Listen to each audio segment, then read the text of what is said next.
In this first video, what we're looking at is just a few tips to help you become resilient. Because you've had a shock, the whole world has had a shock. And when we're in shock, we do things like hold our breath. So just take a breath, take a deep breath. Breathing in, hold it, and breathing out. Just doing that a couple of times, breathing in, hold it, and breathing out. Another thing that happens when we get overwhelmed with information, when we're asked to change really quickly, because the majority of people, we are not conditioned to just change like that. Some people are, but most people aren't. And we have to take time to get into our new normal, the new ways of doing things. So understanding that this chaos, this confusion comes before understanding. All you're doing now, all your brain is doing at this point of time is looking for what's happening next, what's happening next. Things will keep changing, but we're now starting to see patterns where lots and lots of people are working from home. So you're being given the gift of time. You're now getting an opportunity here to maybe have time to do things that you've always wanted to do, you've just never had time to do. Because one key point of resilience is always looking for the opportunities of the situation. So maybe sit down for a couple of moments and start to think, what can I be doing just now?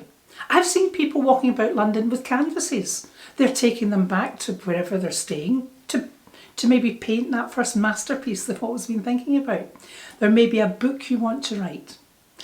Also coming out of yourself, and what I mean by that is when you're thinking only about yourself in your inside world, this is when the self-talk can cause people to feel really uncomfortable and really frightened. So listening to your self-talk and stopping that self-talk. One of the ways to do this is to gently take your tongue and press it against the space between your top and bottom teeth. And you can do this with your mouth relaxed. And just start to feel what happens to your self-talk. It's a way to shut it down. Another way to change how you're feeling is get up and dance. Turn the music up and just dance and move about. And start to think about who you can be helping. Because we're starting to see globally the number of people now that are going out to find out or contacting people, contacting neighbours, friends, families to find out how can I help. Because when you're involved in helping someone else, when you're busy, you don't have time to panic or think about, oh, what will happen. This will pass. It always does. But it's looking at all the opportunities that you can take at this time.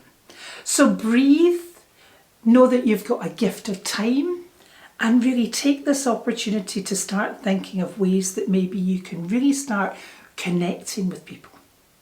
In the next video, we'll be talking about how you can support and connect with your colleagues and your team. See you in the next video.